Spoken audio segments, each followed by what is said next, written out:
आज हमने स्टडी करना है ब्रांचेस ऑफ बायोलॉजी की। कुछ ब्रांचेस हमने जो थी लास्ट लेक्चर में डिस्कस कर ली थी, और अब जो है हमने मज़ीद ब्रांचेस को डिस्कस करना है। तो सबसे पहले हम देख लेते हैं कि मॉलिक्यूलर बायोलॉजी है। मॉलिक्यूलर बायोलॉजी में हम क्या चीज़ स्टडी करते हैं? बायोलॉजिकल मॉलिक्यूल स्टडी करते हैं।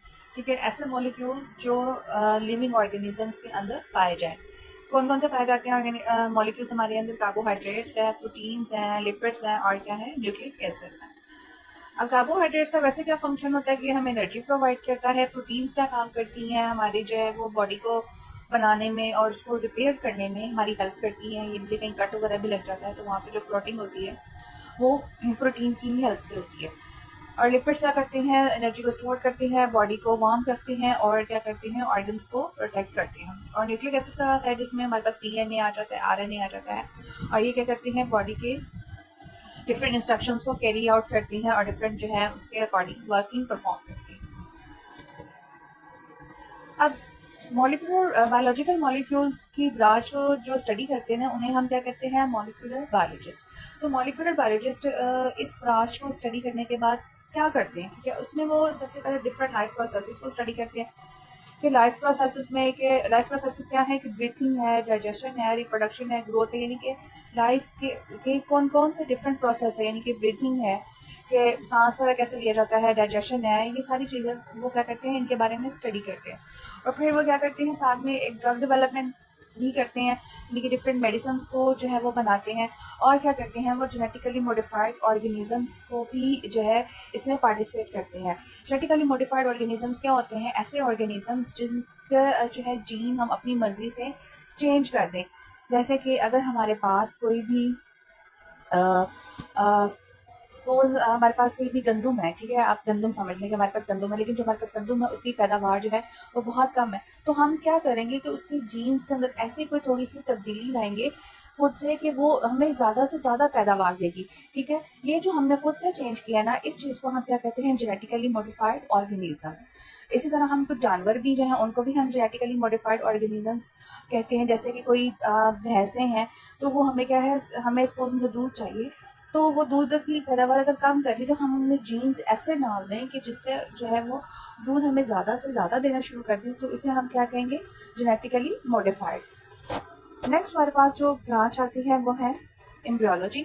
एम्ब्रियोलॉजी के अंदर हम क्या स्टडी करते हैं कि बेबी जो है वो एक फर्टिलाइज एग से किस तरह से बनता है। ठीक है, अपनी बर्थ तक, यानी कि एक एग से बेबी जो है कैसे बनता है। यानी कि अगर हम देखें कि अगर कोई मुर्गी है वो अंडा देती है, तो हम उसको देखेंगे कि वो जो है अंडे से बच्चा किस तरह से डेवलप हुआ है। ठीक है, ये हम चीज़ें जो है एम्ब्रियोलॉजी में स्टडी करते हैं।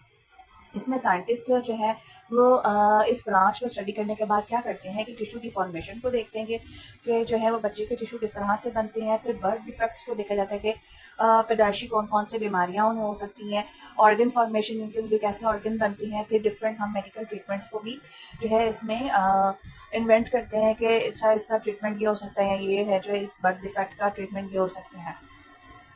नेक्स्ट हमारे पास जो ब्रांच आती है वो है जेनेटिक्स। जेनेटिक्स में हम क्या करते हैं कि genetics studies how parent passes their trait to their children. इनकी एक पेरेंट से बच्चों तक उनकी खसूसियात कैसे ट्रांसफ़र हो जाती हैं। ठीक है, यानी कि मदर्स के या फादर की जो जीन है या उनकी जो कुछ ऐसी खसूसियात हैं वो औलाद में कैसे चली जाती हैं। ठीक है, अब साइंटिस्ट जो है जब इस ब्रांच को स्टडी करने के बाद क्या करते हैं कि एक तो जेनेटिक डिजीज़ेस का पता लगाता है कि कुछ ऐसी बीमारियां होती हैं जो हम इसे विरासती बीमारियां कहते हैं कि उसकी दादी को भी थी, फिर बाप को भी थी, तो फिर आगे से बच्चों के भी वो बीमारी है। ठीक है, इसे हम कहते हैं जेनेटिक डिजीजेस, खानदानी बीमारियां।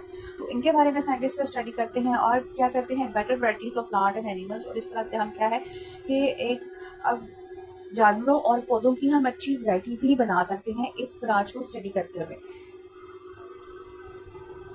नेक्स्ट हमारे पास जो ब्रांच आती है वो है पैलेंटोलॉजी। पैलेंटोलॉजी क्या होती है? Study of fossils. फॉसिल्स अब होते क्या हैं?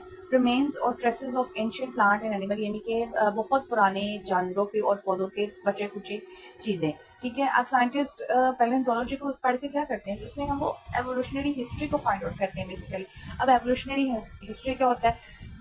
एवोल्यूशनरी हिस्ट्री होता है gradual change over millions of year. ठीक है, यानी कि किस तरह से कोई चीज़ जो हज़ारों साल जो है वक्त के साथ साथ तब्दील हुई, यानी कि इस लाइन का मतलब है कि how living things change over time, के वक्त के साथ साथ वो जानदार किस तरह से तब्दील हो गए। ठीक है, यानी कि हज़ारों साल पहले जो थे वो डायनासोर्स थे, फिर जो है वो आहिस्ता आहिस्ता जो है वो किस तरह से दूसरे जानदार आए, किस तरह से जो है उनमें तब्दीली आई कि वो बाकी जानदार उनसे जो है वो बन गए। ये सब स्टडी करते हैं हम पैलेंटोलॉजी में। नेक्स्ट है टेक्सोनोमी। टेक्सोनोमी में क्या है? Taxonomy groups living things according to their similarities and differences. इसमें हम क्या करते हैं कि जानदारों को उनकी सिमिलरिटीज और डिफरेंसेस की बेस पे डिफरेंट ग्रुप्स के अंदर डिवाइड कर देते हैं। देखिए हमारे पास इससे बहुत सारे जानदार होते हैं तो उनको स्टडी करना बहुत मुश्किल हो जाता है, तो हम क्या करते हैं कि उन जिनमें मिलते जुलते जानदार होते हैं, जिनमें सिमिलरिटीज़ होती हैं, हम उनको एक एक ग्रुप में करते जाते हैं, और जो उनके दूसरे से मुख्तलिफ होते हैं हम उनको दूसरे ग्रुप में डिवाइड करते हैं। इससे हमें क्या फ़ायदा होता है कि हमें उनको स्टडी करना इजी हो जाता है। जब भी हम किसी एक ग्रुप का नाम लेंगे तो उससे क्या होगा, हमें पता चल जाएगा कि अच्छा ये वाले जानदार जो हैं वो इस तरह के, जैसे कॉर्डेटा अगर हम ले तो उसमें क्या होता है कि हम रीढ़ की हड्डी जिन जिन जानदारों में होती है हम उसमें वो वाले जानदार रखते हैं, यानी कि उस ग्रुप के अंदर हम वो वाले जानदार रखते हैं। तो अब हमें क्या होगा कि जब भी हम कॉर्डेटा का नाम लेंगे तो हमें पता चल जाएगा अच्छा इसमें वो वाले जानदार आएंगे जिनके अंदर क्या होगा, रीढ़ की हड्डी मौजूद होगी। ठीक है, इस तरह से हम डिफरेंट ग्रुप्स के अंदर जो है वो चीज़ों को डिवाइड करते हैं ताकि हमें स्टडी करना आसान हो जाए। नेक्स्ट है हमारे पास इकोलॉजी। इकोलॉजी क्या होती है? Study of relationship between different organism and the environment. Ecology के अंदर हम क्या है, डिफरेंट रिलेशनशिप्स को स्टडी करते हैं जानदारों के और उनके इन्वायरमेंट के दरमियान। ठीक है, कि उनका जो है वो इन्वायरमेंट के साथ क्या रिलेशनशिप है उन जानदारों का। इकोलॉजी में और हम क्या क्या स्टडी करते हैं कि हम इन्वायरमेंट का इफेक्ट देखते हैं ऑर्गेनिज्म की, कि किसी भी क्लाइमेट चेंज का ऑर्गेनिजम्स के ऊपर डायरेक्टली या इनडायरेक्टली क्या असर पड़ रहा है। ठीक है, अगर टेम्परेचर बहुत ज़्यादा हो जाता है तो उसके ऊपर जानदारों के ऊपर क्या असर पड़ता है, अगर टेम्परेचर जो है वो बहुत ज़्यादा कम हो जाता है, बहुत ज़्यादा ठंड हो जाती है तो उसका जानदारों के ऊपर क्या असर पड़ता है। नेक्स्ट हमारे पास मेराइन बायोलॉजी। मेराइन बायोलॉजी में हम क्या करते हैं, मेराइन बेसिकली जो है हम पानी से ही रिलेटेड चीज़ों को पढ़ेंगे। ठीक है, तो मेराइन में हम क्या करते हैं कि उसमें हम डिफरेंट प्लांट्स और जो है उसमें एनिमल्स को स्टडी करते हैं जो कि ओशन और उसमें रह रहे होते हैं, सीज में रह रहे होते हैं, ये हम उनको स्टडी करते हैं। नेक्स्ट हमारे पास आ जाता है पैथोलॉजी। पैथोलॉजी में हम क्या स्टडी करते हैं? Pathology is a study of diseases, their causes and effect. के पैथोलॉजी में हम क्या करते हैं कि हम डिफरेंट डिजीजेस को स्टडी करते हैं, उसके कॉजेज़ की, बीमारियां जो हैं किस वजह से हुई हैं और उनके क्या असरात हैं, तो ये सब हम पैथोलॉजी में डिस्कस करते हैं।